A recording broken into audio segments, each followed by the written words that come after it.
की धरती का एक एक जर्रा आपसे कहता है नो नॉनसेंस। लेह के लोग एक्चुअली बहुत स्ट्रिक्ट लोग हैं। कहते हैं ना, परफेक्ट ब्यूटी डरावनी होती है। लेह की ब्यूटी भी कुछ ऐसी ही है। लेह की एक बहुत ही खास बात है, यहाँ पे पहाड़ आपको समतल पे नहीं नजर आते हैं। यहाँ पे आपको पहाड़ धीरे धीरे ऊंचे उठते हुए नजर आते हैं, क्योंकि ये अपने आप में प्लेटो एरिया है। इन ऊंचे उठते हुए पहाड़ों पर जब आपको बर्फ के पहाड़ नजर आते हैं तो लगता है जैसे वो आसमान में टंगे हुए हैं, क्योंकि वो बहुत ज्यादा ऊंचाई पर दिखाई पड़ते हैं। तो कभी कभी आसमान और पहाड़ आपको एक ही ऊंचाई पर दिखते हैं, और यही चीज जब आप देखते हैं तो आप डर जाते हैं। लेकिन एक और खास बात है, यहाँ के भूरे पहाड़। ऐसे ही थोड़ी से कोल्ड डेजर्ट कहा जाता है। लेह में बरसात बहुत ही ज्यादा कम होती है, इसीलिए लेह में हरियाली नहीं है जो आपकी आंखों को सुकून दे। तो लेह में है क्या? लेह में आपको 3 कलर्स बहुत ही डोमिनेंट मिलेंगे। एक तो ब्राउन कलर, एक डार्क रॉयल ब्लू कलर, और तीसरा सफेद रंग, बर्फ का। मैं वीरा अपने पॉडकास्ट मेरी दुनिया विद वीरा में आपको लेह लद्दाख की सैर करा रही हूँ। तो मेरे पिछले एपिसोड में मैंने आपसे बोला था कि हम लोग अगली बार लेह और आसपास के एरियाज को घूमने निकलेंगे। हमारा हमेशा से एक उसूल रहा है कि हम बहुत ज्यादा जगहों को विजिट नहीं करते हैं, पर हम 3-4 जगह चुनते हैं और हम वहाँ पर क्वालिटी टाइम बिताते हैं। तो सिटी टूर में हमें बहुत सारी जगह बताई गई, पर हमने मात्र 3 जगह पर फिक्स किया। एक तो स्टोक पैलेस, दूसरा थिक्से मॉनेस्ट्री, और तीसरा कॉन्फ्लुएंस ज़ंस्कार और इंडस रिवर का। तो सुबह 9 बजे ही हम आलू के पराठों का ब्रेकफास्ट करके निकल पड़े। अच्छी बात ये थी कि होटल के मैनेजर ने हमारे लिए लंच और कॉफी दोनों ही पैक कर दिए थे। स्पिक एंड स्पैन की ये खासियत है कि जो उनके ट्रैवलर्स बाहर निकलते हैं टूर्स पे, वो उनके लिए लंच और कॉफी जरूर पैक करते हैं। और हाँ, आलू के पराठे तो यहाँ भी मिल रहे थे। ये बात मुझे बहुत ही अमेजिंग लगी। तो हम सबसे पहले स्टोक पैलेस गए। स्टोक पैलेस लेह से मात्र 15 किलोमीटर की दूरी पे है, और ये रॉयल फैमिली का समर होम भी है। हम जिस वक्त गए हुए थे उस वक्त वहाँ पे रॉयल फैमिली टिकी हुई हुई थी, इसलिए हमें उनके फ्लोर पे नहीं ले जाया गया था, लेकिन बाकी सारा पैलेस हमने घूम लिया था। अच्छा, लेह के जो पैलेसेस हैं वो हमारे प्लेन्स में जैसे पैलेसेस होते हैं, कंगूरे वाले, बहुत ही जबरदस्त नक्काशी वाले, ऐसे नहीं होते हैं। बहुत साधारण स्ट्रक्चर्स होते हैं, लेकिन जो खास बात वहाँ होती है वो होती है रंगों का धमाल। जो अंदर सजे हुए होते हैं, जो कवर्स होते हैं, जो कर्टन्स होते हैं, जो मैट्स पड़े होते हैं, वो इतने कलरफुल होते हैं कि आपकी आंखें उन कलर्स को देखने में ही बिजी हो जाती हैं, और जो साधारण सा स्ट्रक्चर होता है उसको आप बहुत कम नोटिस करते हैं। वैसे नक्काशीदार स्ट्रक्चर यहाँ बन भी कैसे सकते हैं? उनकी ग्रेविटी को ध्यान में रखते हुए पहाड़ पर उन्हें बनाना, ये अपने आप में ऑलरेडी एक चैलेंजिंग टास्क होता है। तो शायद लेह के लोग अपना पूरा ध्यान अपने घरों को और इस तरह के स्ट्रक्चर्स को सजाने में लगा देते हैं। स्टोक पैलेस 1980 में दलाई लामा ने पब्लिक के लिए खुलवा दिया था। अब तो यहाँ पर म्यूजियम भी है, टेम्पल भी है और होटल भी है, स्टोक पैलेस हेरिटेज होटल के नाम से। पर जब मैं 2006 में गई थी तो यहाँ पे होटल नहीं बना था, सिर्फ म्यूजियम था जो हमें बहुत ही अच्छे ढंग से दिखाया गया था। जब मैं स्टोक पैलेस घूम रही थी तो जब मैं वहाँ बिल्कुल बाहर छत पे आके खड़ी हुई तो मुझे वहां से दूर तक इंडस रिवर दिखाई पड़ी। एक छोटा सा गोम्पा बना हुआ था। वैसे गोम्पा लेह में मोनेस्ट्रीज को कहते हैं, लेकिन जैसे हमारे यहाँ प्लेन्स में छोटे छोटे मंदिर बनते हैं ना सड़क के किनारे, वैसे ही पूरे लेह में छोटे छोटे से गोम्पास भी बने हुए हैं। इसी तरह का एक छोटा सा गोम्पा, बहुत छोटा सा गोम्पा स्टोक पैलेस के पीछे बना हुआ था, जहां पर मैं चुपचाप जाकर कोने में जमीन पर बैठ गई। शब्द नहीं थे मेरे पास, और जब मैं जमीन पर बैठी और मैंने अपनी चारों ओर गर्दन घुमाई, तो मुझे जो नजारा दिखा, उस नजारे में हमेशा के लिए समा जाने का दिल कर रहा था। इतनी सुंदरता, इतनी ऑसमनेस, ये तो नैसर्गिक था, ये रियल नहीं हो सकता। क्या सचमुच इस पृथ्वी पे ऐसी भी जगह है जहां पे आप जिस कोने में देखेंगे आपको सिर्फ और सिर्फ खूबसूरती नजर आएगी। काफी देर मैं वहां पर बैठी और मैंने अपने आप को प्रकृति के हवाले कर दिया। मैंने माँ और अपने भाई को छोड़ दिया। मैंने कहा आप लोग को जहाँ टहलना है आप टहलो, मैं तो यहाँ पे आंख बंद करके इसे महसूस करने वाली हूँ। तो वो लोग अपने अपने रास्तों पर घूमने लग गए और मैं आंख बंद करके उस पूरे माहौल को पूरी तरह से आत्मसात करने लगी। तकरीबन 2-3 घंटा स्टोक पैलेस में बिताने के बाद हमारे टैक्सी ड्राइवर ने हमें इशारा किया चलने का। अब टाइम था हमारा इंडस और ज़ंस्कार रिवर के कॉन्फ्लुएंस तक पहुंचने का। हम नीचे तो नहीं उतरे, लेकिन हमने पहाड़ के ऊपर ही खड़े होकर के उस कॉन्फ्लुएंस को देखा। इंडस रिवर बिल्कुल डार्क ब्लू कलर की है और ज़ंस्कार का रंग हरा है, और ये दोनों नदियां जब मिलती हैं तो एकदम से लगता है जैसे हम देवप्रयाग में आ गए हैं।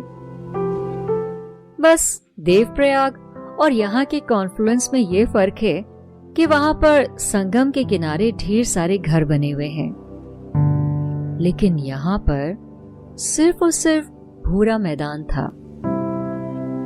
और जब आप अपना सर उठाते हैं तो आपको सामने पहाड़ों की एक श्रृंखला नजर आती है, कभी न टूटने वाली, और उनके पीछे से बिग डैडी की तरह से झांकते हुए बर्फीले पहाड़।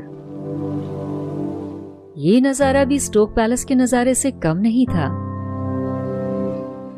तकरीबन 45 मिनट हम यहाँ भी रुके और फिर हमने अपनी टैक्सी को थिक्से मोनेस्ट्री की ओर मुड़वा लिया। ज्यादातर लोग जब पैंगोंग लेक से लौटते हैं तब वो थिक्से मोनेस्ट्री को विजिट करते हैं, क्योंकि थिक्से मोनेस्ट्री रास्ते में ही पड़ती है। पर हमने सोचा कि जब हम पैंगोंग लेक से लौटेंगे तो न जाने हम किस फिजिकल कंडीशन में होंगे, इसलिए हम हेल एंड हार्टी कंडीशन में ही थिक्से मोनेस्ट्री को विजिट करते हैं। 3600 मीटर की ऊंचाई पर बनी हुई है थिक्से मोनेस्ट्री, लेह से 19 किलोमीटर दूर इंडस वैली के किनारे। एक्चुअली इस कॉम्प्लेक्स में 12 मंजिलें हैं और यहाँ पर 49 फीट हाई लॉर्ड बुद्धा की स्टैचू है। हमारे होटल के मैनेजर ने तो हमसे कहा था कि आप सुबह की प्रेयर यहाँ की जरूर अटेंड करिए, वो एक out of this world experience होता है। पर चूंकि हमें अगले दिन खारदुंगला पास जाना था तो हमने कहा हम इसे शाम को ही विजिट कर लेते हैं। जैसे ही रास्ता टर्न होता है और आपकी आंखों के सामने बहुत ही ऊंचाई पर बसी हुई थिक्से मोनेस्ट्री आती है तो आपके जितने भी पुराने परसेप्शंस हैं वो सब हवा में गुल हो जाते हैं। गाड़ी नीचे ही पार्क होती है, फिर आपको चढ़ करके कोर्टयार्ड तक जाना होता है, जो कि काफी ऊंचाई पर है। थिक्से मोनेस्ट्री जब मैं विजिट करने पहुंची तो शाम का वक्त था और सूरज काफी कुछ लाल हो चुका था। डार्केस्ट ब्राउन कलर के पहाड़ों के पीछे से सफेद पहाड़ों की माला सी सजी हुई थी और मैं एक एक कदम हौले हौले रखते हुए थिक्से मॉनेस्ट्री की ओर बढ़ती चली जा रही थी। जैसे थिक्से मॉनेस्ट्री का मेन एंट्रेंस आता है, लेफ्ट हैंड साइड पर प्रेयर व्हील्स लगे हुए हैं। वही व्हील्स जिन्हें आप क्लॉकवाइज घुमाते हैं, आप अपने मन में चैंटिंग करते हैं और कोई भी विश मांग सकते हैं। तो मैंने भी पहले उस प्रेयर व्हील को घुमाया और फिर मैं कोर्टयार्ड एंट्रेंस की ओर आगे बढ़ी, जहां से रास्ता असेंबली हॉल की ओर चला जाता है। आपको एक बात बताती हूँ, थिक्से मॉनेस्ट्री की उस शाम का हैंगओवर मेरे ऊपर इतना स्ट्रॉन्ग हुआ था कि जब मैं वापस आई तो मैंने पेंटिंग क्लासेस ज्वाइन करी और मैंने मैक्सिमम पेंटिंग्स ले की उस शाम की ही बनाई। Well, coming back to Thiksey monastery, 12 मंजिला जो ये कॉम्प्लेक्स है, इसमें मॉनेस्ट्री भी है और ननरी भी है। अच्छा, इंसिडेंटली हम शाम को तो गए थे, लेकिन हमने शाम की प्रेयर जरूर अटेंड कर ली थी। वो एक शॉर्टर अफेयर था, लेकिन था ये भी बहुत फुलफिलिंग। थिक्से मॉनेस्ट्री में जब मैं अंदर घूम रही थी तो एक बहुत प्यारा सा बच्चा हमारे सामने आकर बैठ गया। बच्चे तो बच्चे ही होते हैं। हालांकि वो मंक्स वाली पोशाक पहने हुए था, लेकिन चूंकि उसमें बचपना बहुत था, तो जब मैं कैमरे से तस्वीरें खींच रही थी, वो मेरे दाएं बाएं मडराने लगा, इस उम्मीद से कि उसकी भी शायद 1-2 फोटोग्राफ्स खींची जाएंगी।